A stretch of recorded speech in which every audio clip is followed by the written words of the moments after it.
তাদের বিরুদ্ধে শক্ত হাতে লাগাম ধরেন, তাদের বিরুদ্ধে যেই ধরনের ব্যবস্থা নেওয়া দরকার সেই ধরনের ব্যবস্থা নিন। আজকে যখন জয় বাংলা বলো, আজকে যখন বঙ্গবন্ধুর কথা বলো, এই যে এইখানেই তো মুনাফেকের চিহ্ন দেখবেন। ইলেকশনে গেছে, ইলেকশনে যায় এখন বঙ্গবন্ধুর কথা বলে, জয় বাংলার কথা বলে। তাহলে আমরা যখন বলেছিলাম তখন বিএনপি জামাতের গাত্রদাহ লেগেছিল কেন? জামাতের সাথে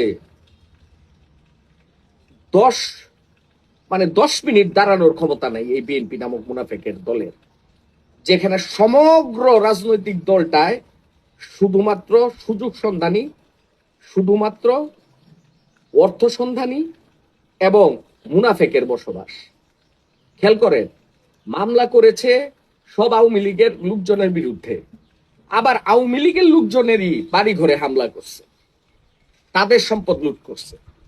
তাহলে তার থেকে বড় অপরাধী তুমি। আওয়ামী লীগের বাড়ি ঘরে, আওয়ামী লীগের পরিবারগুলোতে যে হামলাগুলো করেছ, ফেসিস্টের বাড়িতে তাহলে হামলা করলে কেন? ফেসিস্টের সম্পদ নিয়ে গেলে কেন? ফেসিস্টের তা তোমার থেকে বড় ফেসিস্ট আর কেউ নাই। তাই এখন সময় হয়েছে বিএনপি জবনিকা পাতে চোখ রাখুন, দেখতে পারবেন।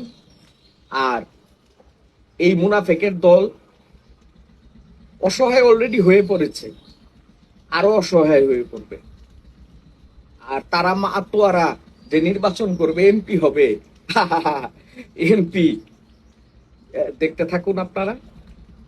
আর সর্বশেষ কথা হলো, ভালোবাসার সোল যারা আছে, যে সকল মানুষরা হৃদয়ে ভালোবাসা রাখে, অপরকে সম্মান করতে পারে, অপরের পরিবারের উপরে আক্রমণাত্মক না, মহান আল্লাহ পাক তাদেরকে হেফাজত করেন। আর সর্বোপরি মহান মুর্শিদের কাছে বলি, এই সোনার বাংলাদেশে এই ইঁদুরের দলকে তুমি মহান রব তাড়ায় দাও। আল্লাহ হাফেজ, গৌর হাফেজ, ভালো থাকেন। আসসালামু আলাইকুম।